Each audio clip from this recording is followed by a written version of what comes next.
September Ganesh Chaturthi. সেই উপলক্ষে আমি একটা মডার্ন আর্ট পেন্টিং করেছি। এখন আমি এটাই তোমাদের সাথে শেয়ার করছি। প্রথমে পেন্সিল দিয়ে আমি ড্রয়িংটা করে নিয়েছি। এরপর কালার করার জন্য আমি এখানে পোস্টার কালার ইউজ করেছি। এই টাইপের পেন্টিংগুলো করতে কিন্তু অনেকটা সময় লাগে, কারণ ধীরে ধীরে কালারটা করা হয় আর শেডিংটাও স্টেপ বাই স্টেপ করলে তবেই পেন্টিংটা দেখতে ভালো লাগে।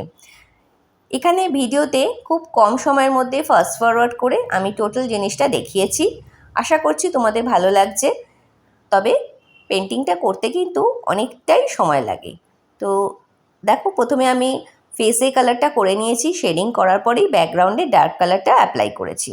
এভাবে স্টেপ বাই স্টেপ পেন্টিংটা করলে পেন্টিংটা কিন্তু দেখতে বেশ ভালো লাগে।